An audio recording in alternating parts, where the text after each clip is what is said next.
Nos vigiam extraterrestres do espaço exterior? São estas as naves nas quais eles vêm nos visitar? Este guarda florestal escocês teve realmente um encontro nesta clareira solitária do bosque? O que se vê neste filme sobre os OVNIs? Um disco voador? Ou um objeto de origem terrestre? Mistérios extraídos dos arquivos de Arthur C. Clarke, autor de 2001, Uma Odisseia no Espaço, e inventor do satélite de telecomunicações. No seu retiro no Sri Lanka, depois de uma vida dedicada à ciência, ao espaço e a escrever, medita sobre os mistérios deste e de outros mundos. Tenho de confessar que sou um experto em OVNIs, um tanto contrariamente à minha vontade. Estou interessado neste tema há quase 50 anos, muito antes de que se inventasse o termo discos voadores. Os OVNIs são muito comuns. Se vocês nunca viram nenhum é porque são distraídos ou porque vivem nas nuvens. Eu vi meia dúzia, e muito bem. Atualmente tenho sobre o tema uma opinião muito clara. Mistérios do Mundo e Estranhos Poderes, de Arthur C. Clarke.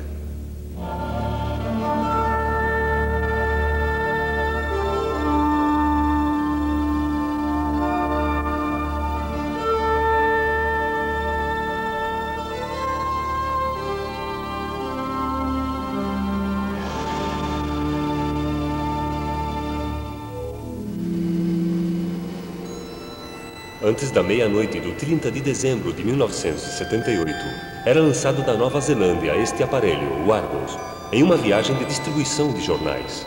Continuava a mesma rota que 10 dias antes tinha seguido um avião, desde o qual se informou sobre objetos voadores não identificados junto à costa de Kaikoura, objetos controlados por radar pelos controladores de Wellington. Neste voo ia a bordo uma equipe de televisão com o jornalista australiano Quentin Fogarty. Nós estávamos nos aproximando ao rio Clarence, onde na manhã do dia 21 de dezembro tinha sido vista uma grande concentração de UFOs. Nós íamos a uma altura de 5.000 metros e seguíamos a mesma rota que o Capitão Bell quando ele encontrou esses objetos misteriosos. Era uma noite claríssima e naturalmente estávamos atentos a qualquer coisa inusual que ocorresse.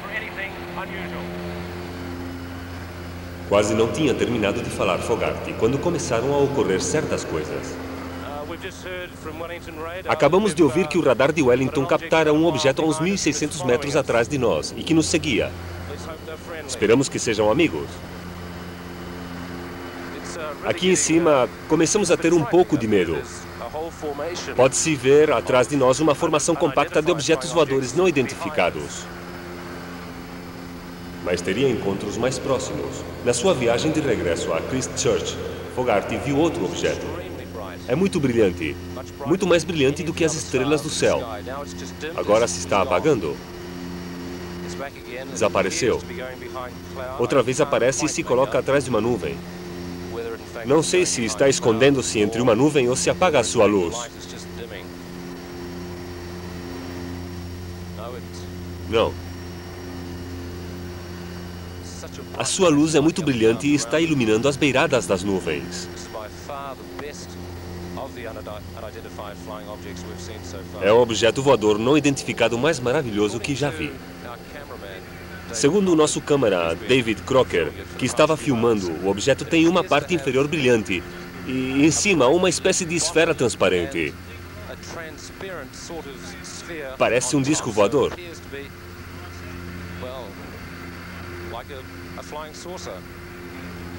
Temos outro em frente. Muito brilhante, com cintilações cor laranja. Parece um farol de avião. Está girando e dando voltas. Não sei. Não sei o que está fazendo. Depois do avião aterrissar em Blenheim, começou a investigação. Os céticos sugeriram que tinham visto o planeta Vênus, mas quase todo o filme tinha sido feito meia ou uma hora antes que este planeta fosse visível. Um físico da Marinha norte-americana, o Dr. Bruce McKerby, analisou o filme e rejeitou a teoria de que se tratava de meteoritos, aviões ou pássaros. Vários objetos tinham sido captados no monitor do radar. Um deles tinha deixado em um plano da fita esta esteira extraordinária. Embora no começo desta sequência não estivessem enfocadas algumas fotos, parece que mostram o que tinha visto a equipe de televisão e os pilotos. uma base luminosa com uma parte superior transparente. O Dr. Mackerly chega a esta conclusão. Não temos uma explicação completa dos fatos.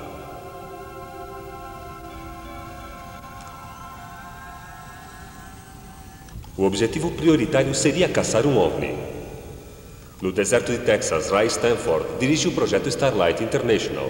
Conta com um material de milhões de dólares, raios laser para fazer sinais às naves espaciais e óculos para o caso de que se recebesse resposta.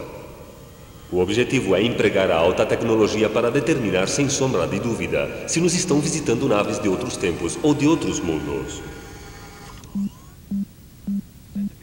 A peça central do projeto Starlight é um computador para detectar toda a atividade de OVNIs na zona.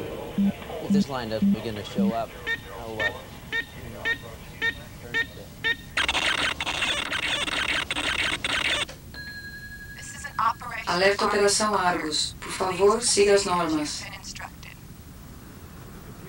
O computador convida automaticamente os observadores a pesquisar o céu e faz soar o alarme no caso de que haja indícios de uma aterrissagem.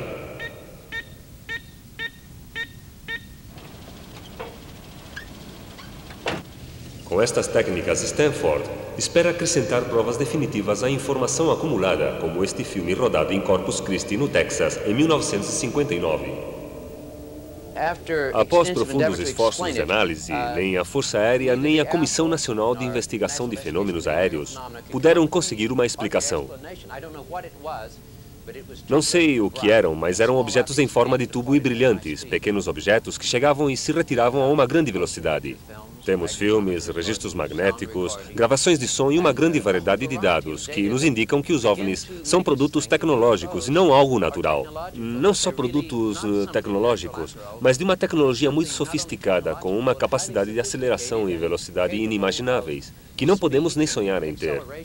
Surpreendeu-nos a velocidade que alcançam e, com franqueza, acho que não são fabricados na Terra. Pelo menos na Terra que eu conheço. E diria algo mais. Se a União Soviética tem este tipo de tecnologia, Deus ajude o mundo livre. E se o mundo livre é quem a possui, que Deus salve os soviéticos. Este homem, Kenneth Arnold, de Idaho, se vê metido em cheio na era dos discos voadores.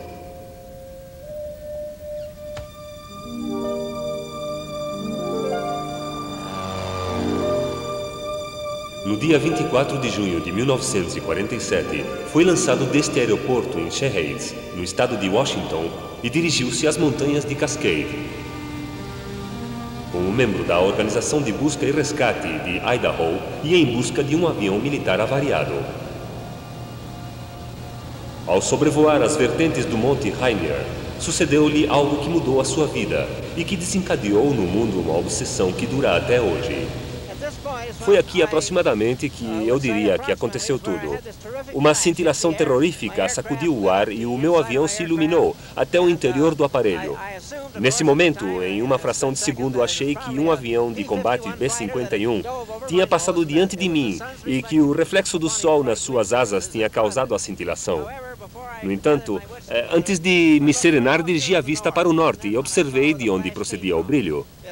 Era uma formação compacta de naves de aspecto peculiar. Se estavam aproximando ao Monte Rainier. Eu estava aproximadamente aqui e pude ver a superfície das suas caudas e sua parte posterior. A segunda nave atrás parecia engrandecer progressivamente e tinha um buraco no centro. Naturalmente estive pensando e achei que era o avião mais terrível que eu jamais tinha visto. Arnold cronometrou o tempo que demoravam para atravessar dois picos de montanhas separadas a quase 80 quilômetros entre si. Olhei os ponteiros dos segundos do meu relógio e demoraram para percorrer essa distância, de quase 80 quilômetros, 1 minuto e 42 segundos. Calculei a velocidade e esta era de uns 2.700 km por hora, uma velocidade certamente jamais vista ou ouvida em 1947. Arnold abandonou a sua busca e aterrissou. Mais tarde o rodearam os jornalistas e um deles lhe perguntou como voavam os objetos. Eu lhes contarei. Voavam como um disco quando jogamos sobre a superfície da água. De repente, a palavra disco voador e tudo isso da forma crescente desapareceu. E todos começaram a falar de discos voadores. E continuam a vê-los. E fotografando-os da Austrália, onde um pastor tirou esta estranha fotografia, até a América. Em 1950, foi tirada esta clássica fotografia em McMinnville, Oregon. Algumas mostram detalhes que fazem rir os céticos, outras são mais enigmáticas. Esta é a de Madre de Dios, no Peru. Foi tirada por um rapaz, Stephen Pratt, de Conisborough, Georgeside. As imagens podem ser manipuladas e as testemunhas podem se confundir. Este objeto, que em princípio era azulado, depois vermelho e luminoso, era quase com certeza absoluta Vênus. A testemunha era Jimmy Carter, ex-presidente dos Estados Unidos. Às vezes, centenas de pessoas são enganadas. Muitos acreditaram que esta aparição nas montanhas rochosas era uma nave espacial.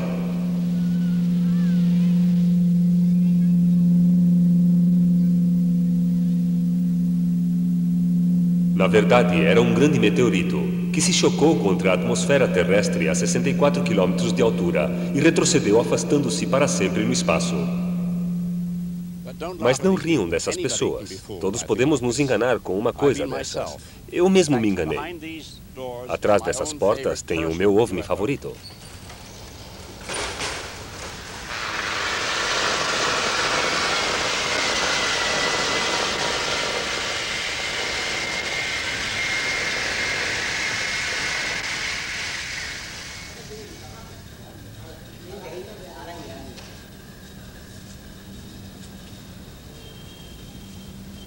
Hemin.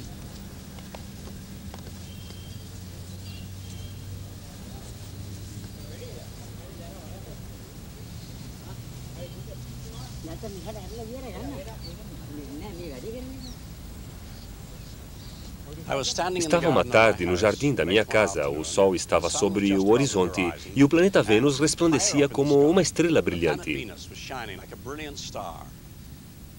Era uma visão tão bela que chamei um dos meus ajudantes e lhe disse: "Olha, é Vênus." Ele me olhou e me replicou: "Oh, sim, Vênus." Eu acrescentei: "Pois não é Vênus." Uns minutos depois, havia duas estrelas resplandecentes no céu. O outro objeto mais ao norte era tão brilhante quanto Vênus e aparentemente não se movia. Demorei bastante tempo em perceber o que era. Era um globo atmosférico local. Estava parado a uma altura de uns 13.000 metros. Parecia um objeto brilhante de prata. Parecia o mais convincente OVNI. Podem ser erros todos os filmes que se fizeram sobre os OVNIs. Esta foi tirada por Peter Dale, perto de Aylesbury, no sul da Inglaterra.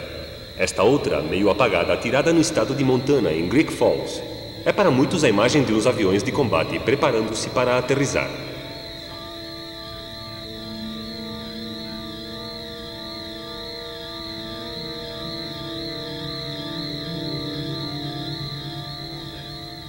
Esta outra foi tirada por uma equipe britânica de televisão em Oxfordshire.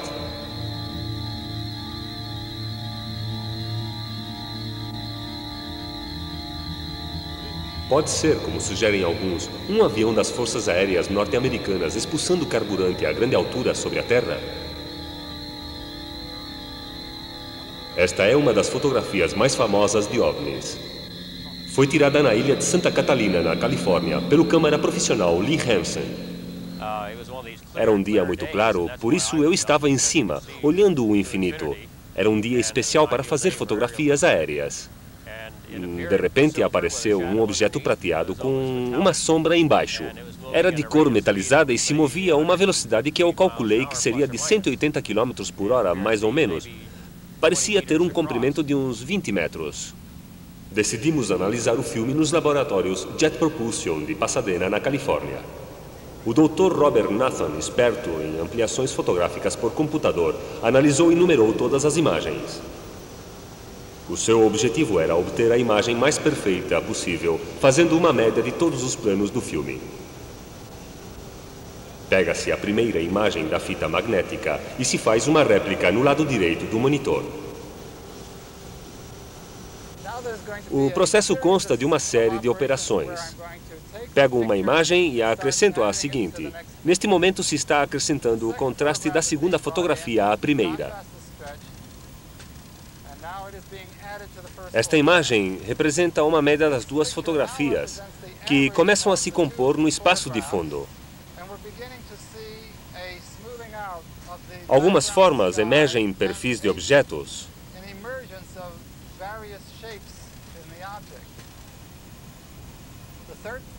Pegamos a terceira fotografia. Esta imagem é uma média das outras três. Agora podemos começar a ver uma imagem muito branca. Parece que existem alguns buracos, ou uma espécie de transparência embaixo. Se prestamos atenção e levando em consideração a velocidade de movimento a que voava o objeto, segundo Lin Hansen, isto começa a parecer um avião comercial. Pode-se distinguir a asa brilhante, as janelas, o estabilizador. Temo que o filme de Santa Catalina caia dentro da categoria de avião voador não identificado.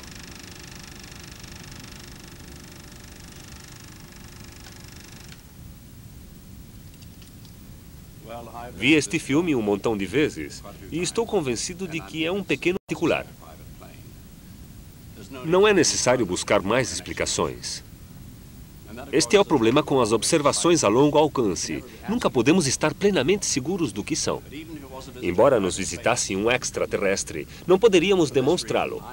Por esta razão, deixei de me interessar pelos avistamentos de OVNIs. No entanto, o que me intriga e me parece muito misterioso são os encontros chamados de próximos.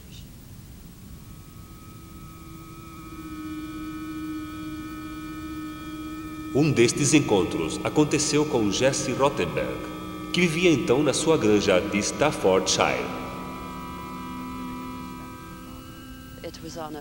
Era um dia do mês de outubro, o dia 21 de outubro de 1954.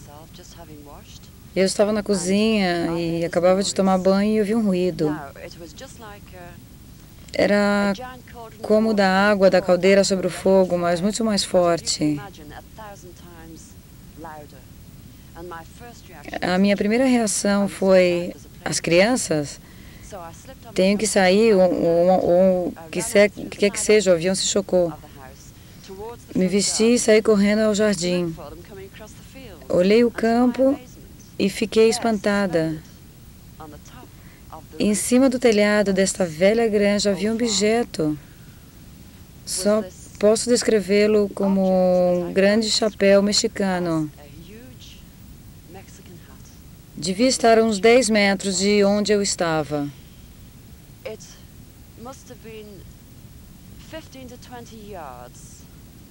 Ocupava todo o telhado. E era enorme, era muito grande. A sua circunferência seria de mais ou menos uns 20 metros. E os ocupantes da nave olhavam para fora. Eu podia vê-los desde a cintura até a cabeça. Era muito bonito. Tinha o cabelo longo e dourado, como os príncipes antigos. E nos olhavam.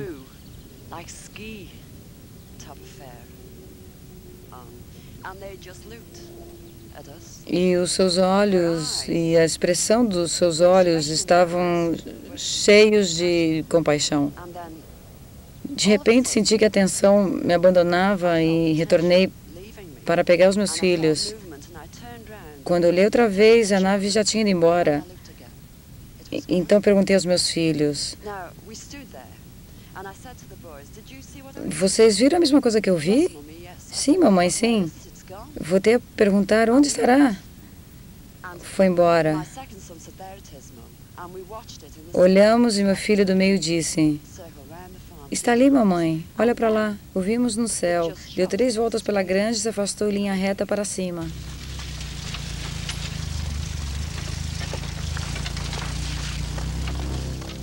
Em muitas poucas ocasiões, existem provas físicas que fundamentem um encontro próximo.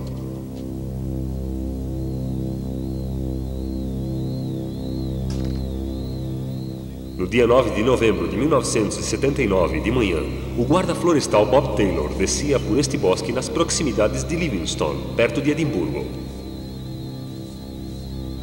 Ao passar por uma curva, ficou boquiaberto diante de um objeto misterioso. Era grande, com uma cúpula redonda de cor cinza escuro e uma grande base circular. Vi umas patas que saíam da base e uma espécie de cócoras na parte superior. Mais tarde descreveu o que tinha visto a um desenhista de um jornal local. O desenhista traçou este perfil. Enquanto eu estava aqui, saíram 2 bolas. Sim, 2 bolas. Acho que tinham um diâmetro de 1 metro mais ou menos, com 6 vigas sobre as quais giravam. Se aproximaram a mim. Lembro que senti, nesse momento, um empurrão e um cheiro muito forte. Um cheiro penetrante. Isso foi tudo. Se escapou por um caminho e chegou a casa tremendo. A sua mulher se desconcertou ao vê-lo.